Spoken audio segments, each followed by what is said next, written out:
6.5 हाथ की लग्गी से डिसमिल निकालना सीखें। देखिए डिसमिल बराबर होता है धूर गुने लग्गी स्क्वायर भागा 968/5। तो हम एक धूर जमीन में कितना डिसमिल होता है वह निकालना हम सीखते हैं। तो एक डिसमिल निकालना है हमें, यानी एक धूर में कितना डिसमिल होता है। तो धूर कह रहा है तो एक धूर में निकालना है तो 1 देंगे गुने लग्गी में कह रहा है 6.5 हाथ की लग्गी से तो 6.5 कर देंगे। 6.5 का होल स्क्वायर है, होल स्क्वायर दे देंगे भागा उसके बाद है 968/5।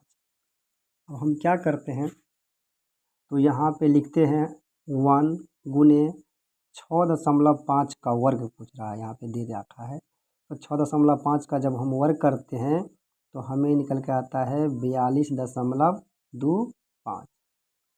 यहाँ पे भाग का चिन्ह है तो यहाँ पे गुना कर लोगे तो 5 चला जाएगा ऊपर और 968 आ जाएगा नीचे।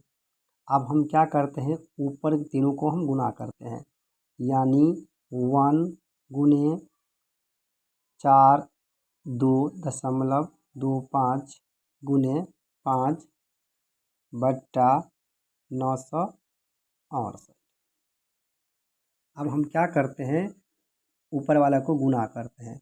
जब हम ऊपर वाला का गुना करते हैं तो हमें आएगा 211.25 बट्टा 968।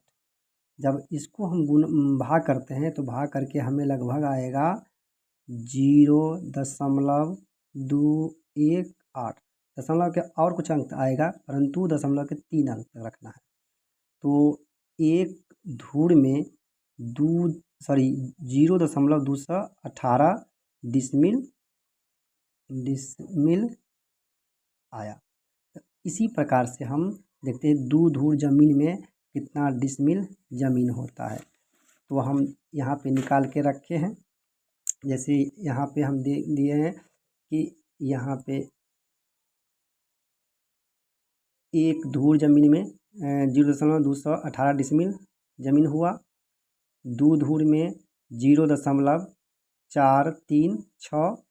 इसे 3 धूर में कितना डिसमिल जमीन हुआ तो 0.654। उसी प्रकार से 4 धूर में कितना हुआ तो 0.872। उसी प्रकार से 5 धूर में कितना हुआ 1.091। इसी प्रकार से निकाल के देखिएगा, जैसे हम एक धूर का निकाल कर देखे हैं उसी प्रकार से आप देखिएगा। 6 धूर में होता है 1.309। इसी प्रकार से 7 धूर में होगा 1.527। इसी प्रकार से 8 धूर में होगा 1.745। 9 धूर में होगा 1.964। उसे 10 धूर में होगा 2.182। उसी प्रकार से 11 धूर में होगा 2.400। उसी प्रकार से 12 धूर में होगा 2.618। 13 धूर में होगा 2.837। 14 धूर में होगा 3.055। 15 धूर में होगा 3.273। 16 धूर में होगा 3.491। उसी प्रकार से 17 धूर में होगा 3.709।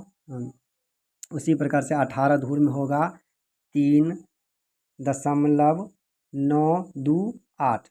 उसका 19 धूर में होगा 4.146। उसी प्रकार से 20 धूर यानी 1 कट्ठा। 1 कट्ठा में कितना डिसमिल जमीन होगा तो 4.364। ये 6.5 हाथ की लग्गी से इतना डिसमिल जमीन होता है, कितना 1 कट्ठा में। उसी प्रकार से आप जितना कट्ठा हो निकाल सकते हैं। Thank you.